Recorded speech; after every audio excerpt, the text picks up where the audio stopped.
लेकिन आंतरिक सत्संग क्या है? अपनी चेतना को अपने चेतन में स्थिर कर लेना।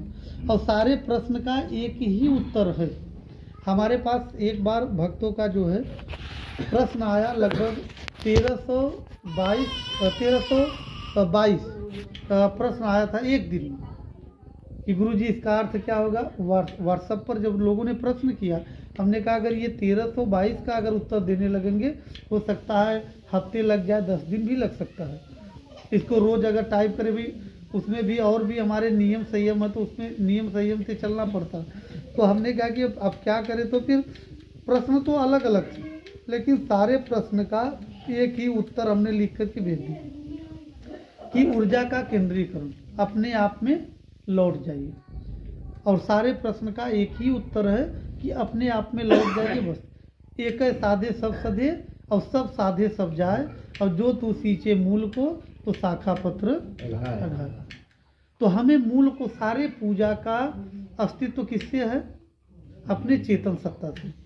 चाहे उसे ऊर्जा कर लीजिए, निर्वाण पद कर लीजिए, चाहे ब्रह्म कर लीजिए, रूह कर लीजिए, और चाहे साइंस के अनुसार ऊर्जा कर लीजिए। कोई एक शक्ति है, उसे अलग अलग नाम दिया गया है केवल, लेकिन एक शक्ति है जो पॉजिटिव एनर्जी है आपके अंदर, वही सबको संचालित है। उसी से सब पूजा है, सारा पूजा उसी से है। अगर आपके अंदर ऊर्जा अगर निकल जाए, चेतन सत्ता निकल जाए, तो क्या कोई मुर्दा पूजा कर सकता है? पाठ कर सकता है? हवन कर सकता है? यज्ञ कर सकता है? आगे जिसके शक्ति से आप ये पूजा पद्धति कर रहे हैं, कोई भी, हम तो तमाम ऐसे पंडित जी लोग आते हैं मठ पर, तो हमारा जब शास्त्रार्थ होता है, जब चर्चाएं होती है, बस हम एक ही प्रश्न रखते, भाई कोई भी एक शास्त्र का मुझे मंत्र बता दीजिए जो मंत्र लोगों के जीवन में खुशियाँ लाए। कोई ऐसा मंत्र बताइए कि लोगों के जीवन से दुख समाप्त करे। ऐसा कोई मंत्र ही नहीं है कि किसी मंत्र के जाप से किसी के जीवन में खुशियाँ आ सके, धन दौलत आ सके, संपन्नता आ सके। ये सब नहीं हो सकता है, कोई मंत्र ऐसा है ही नहीं। सदगुरु कबीर कहते हैं कि मंत्र तंत्र सब झूठ है, मत भरमो जग कोई, और सार शब्द जाने बिना कागा हंस न। एक बहाना का बड़ा सुंदर प्रश्न था, वही हम बोल करके क्योंकि लोगों को जाना भी है, एक छोटी सी कहानी मैं बता दे रहा हूँ और बस वाणी को विराम करूँगा। एक हमारी बहना बहुत पढ़ी लिखी हैं, इस समय नायब तहसीलदार के पद पर हैं। बहना ने एक प्रश्न मुझे सत्संग के बाद मुझसे एक प्रश्न किया। बोले गुरुजी मेरे मन में एक संशय है, मेरा एक प्रश्न है। हमने कहा बहना क्या प्रश्न है? उन्होंने कहा कि साहब जी, सदगुरु कबीर कहते हैं कि श्वास श्वास सुमिरन करो और व्यर्थ श्वास मत खो, और ना जाने के श्वास का आवन हो। सदगुरु कबीर कहते हैं श्वास श्वास सुमिरन करो, ये श्वास जाए वापस आए कि न आए इसकी कोई गारंटी नहीं है। तो इसलिए साहब कहते श्वास श्वास सुमिरन करने को। अब बताइए साहब, हम लोग बैठ करके श्वास श्वास सुमिरन करें कि नौकरी करें, कि बच्चों की सेवा करें, कि सास ससुर की सेवा करें, कि पति की सेवा करें? मैं कैसे जीवन जीऊँ? हम श्वास श्वास सुमिरन कैसे बैठ करके कर सकते हैं? साहब तो कहते हैं श्वास श्वास सुमिरन करने को। अब हम बैठ करके 24 घंटे श्वास श्वास सुमिरन करूँ कि उसमें बच्चों को भी सेवा करना है, पति की सेवा और सास ससुर की सेवा, परिवार की सेवा, और उसके बाद नौकरी उसके साथ साथ में है, समाज की भी सेवा है। तो मैं कैसे अपने जीवन को जीऊँ? ये साहब तो कहते श्वास, उनका प्रश्न जायज था। साहब कहेंगे श्वास श्वास सुमिरन करो। हमने कहा कि बहना देखिए, सारा कार्य करते हुए सुमिरन किया जा सकता है। बोले गुरुजी कैसे? तो सदगुरु कबीर समझाते हैं, उदाहरण देते हैं कैसे कि सुमिरन की सुधियों करो, सुध मतलब ध्यान, सुमिरन की सुधियों करो, जस पनिहार धरे सिर गागो, और सुरती न करे बतरावत सबसे। सदगुरु कबीर पनिहारिन का उदाहरण देते। जब माताएं बहनें, अभी ये दृश्य राजस्थान में देखने को मिलता है, जब नदियों पर तालाबों पर बहना लोग जाती हैं तो 4-4 5-5 घड़ा रखती है पानी भर करके, और गांव के तरफ ऊंचे नीचे रास्तों पर चल कर आती हैं, हंसी ठिठोली करते हुए, गीत गाते हुए, और जो है कि लोग यहाँ तक कि अपने गागर को भी पकड़ती भी नहीं हो, लेकिन उनका गागर जरा सा भी डगमगाता नहीं। ये दृश्य आप लोग देखे ना? तो सदगुरु कबीर उदाहरण देते पनिहारिन का। कि वो गीत गाते हुए हंसी ठिठोली करते हुए ऊंचे नीचे रास्तों पर चलकर जाती है, लेकिन उसका घड़ा जरा सा डगमगाता नहीं, क्योंकि उस बहना का ध्यान कहाँ लगा हुआ है, उस घड़े पर लगा हुआ। अपना वो कार्य, अब गागर तो ले जा रही है, जल भरे हुए है, 5-6 गागर रखती है, लेकिन उसका ध्यान उस गागर पर बना। ठीक इसी प्रकार से मनुष्य को अपने गृहस्थ जीवन में, भौतिक जीवन में, परिवार को देखते हुए, समाज को देखते हुए, नौकरी करते हुए, उनका ध्यान उस प्रभु में लगा रहना चाहिए जो प्रभु आपके घट में विराजमान है। लेकिन वो बहना कहेगी गुरुजी ये संभव कैसे है, सारा कार्य करते हुए और सुमिरन कैसे किया जा सकता है, ये कैसे संभव है। हमने एक छोटा सा उदाहरण दिया, हमने कहा बहना बताइए, अच्छा आप कभी आपके जेब में, आप कहीं मार्केटिंग करने गई हो, 1 लाख रुपए से मार्केटिंग आपने किया, सारा सामान लिया, सोना चांदी लिया, कपड़ा लिया, 50,000 का मार्केटिंग किया, 50,000 रुपये आपके पर्स में थे, और मार्केट से जब वापस आप घर पर आए तो 50,000 देखी कि 50,000 हमारे पर्स से कहीं गिर गया। या कोई व्यक्ति ही मान लीजिए किसी की जेब में ही पैसा हो गिर जाए, तो घर पर आने के बाद तो फिर अगर देखा कि पर्स में पैसा नहीं है या जेब में पैसा नहीं है तो कहाँ जाएगा व्यक्ति, वो जाएगा मार्केट में, जिस दुकान पर गया वहाँ जाएगा और पूछेगा भैया मेरा पैसा तो नहीं गिरा था यहाँ, तो खोज करके जब हार जाएगा, थक हार जाएगा तो आएगा वापस। घर के लोग कहेंगे चलो स्नान कर लीजिए, समझाएंगे, उनको सांत्वना देंगे, भाई गिर गया तो गिर गया, खो गया।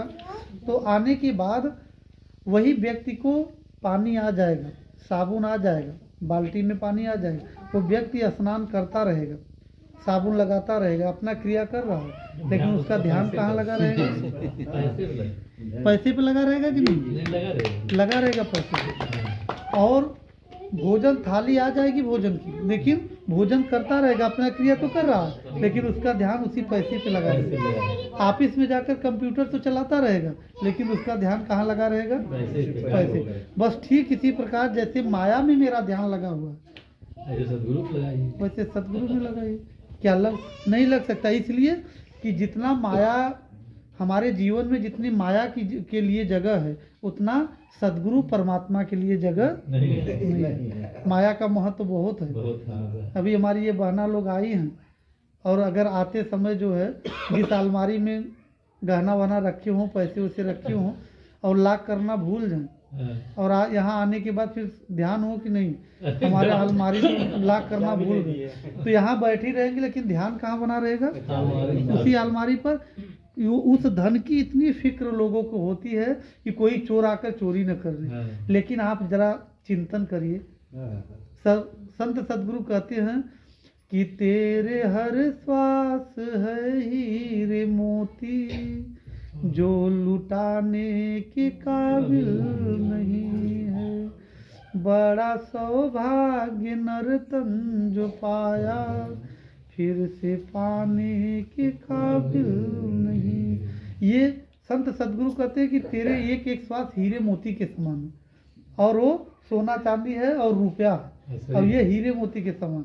एक एक जो है कि श्वास यमराज चोरी कर रहा है, पल पल चोरी कर रहा है, लेकिन हम लोग सजग हैं, सावधान हैं, उसका चिंतन है, उस धन की हमें फिक्र है, जो धन हमारे साथ में जाने वाला नहीं है। अब इस धन की वजह से, इस श्वास रूपी धन की वजह से उस धन की कीमत है, लेकिन इस श्वास का हम चिंतन नहीं कर रहे हैं, मनन नहीं कर रहे हैं। इसलिए इस श्वास का, एक एक श्वास का आप लोग निरंतर चिंतन करिए, सुमिरन में लगा दीजिए, श्वास श्वास सुमिरन करो, व्यर्थ श्वास को।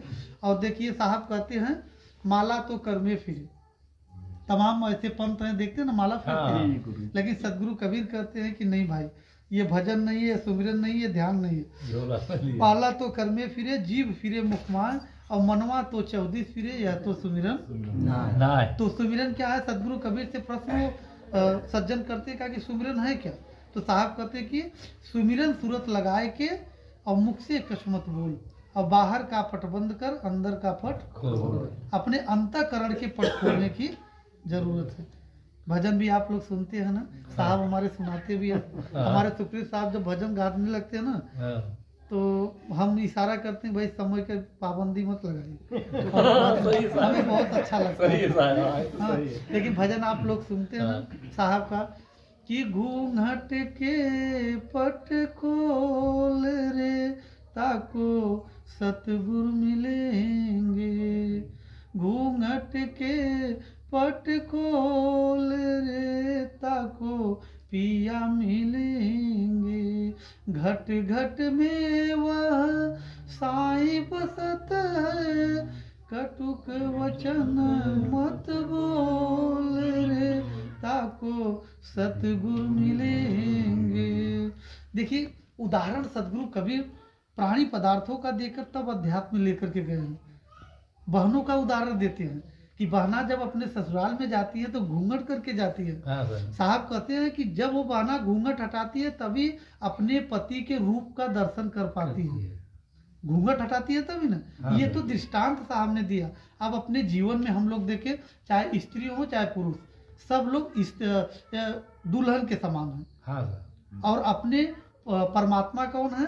पति के रूप में। जब तक हम लोग कौन से घूंघट ओढ़े हैं। मान लीजिए बहनों को उदाहरण साहब ने दिया, लेकिन पुरुष को भी वही उदाहरण दे रहे हैं। तो हम लोग भी घूंघट ओढ़े हुए, अज्ञानता विषय विकारों की, काम क्रोध मोह लोभ द्वेष अहंकार ईर्ष्या कलह कल्पनाओं के घूंघट ओढ़े हैं। जब तक इस घूंघट को उठाएंगे नहीं तब तक परमात्मा रूपी पिया का दर्शन नहीं हो सकता। इसलिए हम सबसे निवेदन करेंगे कि आप लोग जरूर ध्यान योग, जिसको इष्ट देव मानते हैं, आप कहीं से भी जुड़े हैं, कोई बात नहीं है, लेकिन आप जो है कि ध्यान योग 10 मिनट 15 मिनट आप शाम को बैठिए और सुबह में भी अपना समय अगर निकले सुबह में भी बैठिए। और जब ये आपके सारी विकृतियां समाप्त हो जाएंगी, जब आप ध्यान योग करेंगे तब। तो ये अवसर तो साहब मिलता नहीं, बहुत कम लोग जो है तमाशा और भड़ई तमाशा वगैरह होता था ना, नाच तमाशा शादी विवाह में पूरी रात जागते थे तो समय सबको मिल जाता था ना। लेकिन सत्संग के लिए साहब थोड़ा बंद करते तो अच्छा रहता, चल देते घर को। हाँ? उसके लिए जो हमारे जीवन को विकृतियों से भरता है वहाँ हम पूरी रात समय दे सकते हैं, लेकिन सत्संग के लिए नहीं। हमारी भैंसिया दूहना है, हमारे भैंस को खिलाना है, तो भाई जिम्मेदारियां तो होती है, पशु हैं अपने भरोसे वो है, तो अपनी दायित्व जिम्मेदारी बनता है, नैतिक जिम्मेदारी भी बनता है कि उनकी सेवा करना। और हम यही निवेदन करेंगे कि बच्चों को अच्छे संस्कार। साहब जी आप कहेंगे सदगुरु प्रकाश पद साहब जी, उनकी कृपा हुई है कि जो ये हीरा माला मिला है, 2 महीने के थे तभी हमें हीरा माला हमको मिल गया था। हम सौभाग्यशाली थे कि बचपन में मिल गया था, लेकिन बचपन से ही ऐसे संस्कार गुरुजनों का बना रहा। ये लोग कहते हैं ये कंठी माला, ये हीरा माला इसलिए दिया जाता है कि यूनिफॉर्म है। ये क्या है? एक ड्रेस है, एक यूनिफॉर्म। कहीं भी अगर हम बुरा कृत्य करने, अब बचपन में मित्र जो 7 क्लास फेलो जाते थे तो मौर्य जी लोगों का जो है कि वहाँ गाजर वगैरह का खेत पड़ता था, तो लोग कहते यार चलो कोई दिख नहीं रहा है उपार लिया जाए। तो हम कहते थे नहीं भैया, हमारे गुरुजी कहते भैया चोरी करना पाप है, आपको करना हो तो करो, मैं नहीं खाऊंगा, मैं उसमें भागीदार नहीं बनूंगा। वो एक उसमें होशियार जो है हमारा बड़ा मित्र था, बोला यार मैं जानता हूँ तुम्हारे आपके गुरुजी जो है कि कहते हैं कि चोरी करना पाप है, चलो पाप कर ही लिया जाए। लेकिन हमारे महाराज जी भी कथा में कहते हैं गंगा में स्नान कर लो सारे पाप, चलो चोरी कर ही लिया जाए। तो बच्चों को अच्छे संस्कार देना है। और अब समय जो है समय की मर्यादा को ध्यान में रखते हुए साहब फिर सत्संग में अगर कभी आएंगे तो फिर उसी विषय पर हम बोलेंगे भी। हाँ, उसमें भी आपके आने वाली पीढ़ियां भी आए रहेंगी, तो सबको मोटिवेट करने के लिए अब तो हमारे युवा पीढ़ी अपने गद्दी से बहुत तेजी से लोग जुड़ रहे हैं। बड़ी ये खुशी है कि युवा पीढ़ियां जुड़ रहे हैं। और जो घासलेट जानते हैं, मिट्टी का तेल जो कहते थे लोग, घासलेट से एक बाना जो है ना अपने सास ससुर को घासलेट से सब्जी भूनती थी, मतलब गुस्से में लड़ाई में कि हम खाने नहीं दूंगी उनको। लेकिन आज वो बाना आई, वहाँ सत्संग सुनी, संतों की दया हुई, आज वो जो है कि उनके सास ससुर भी हो गए, वो भी दीक्षा ले ली पूरे परिवार में, और बहुत सच्ची भक्त बन करके साधक बन करके सेवा कर रही।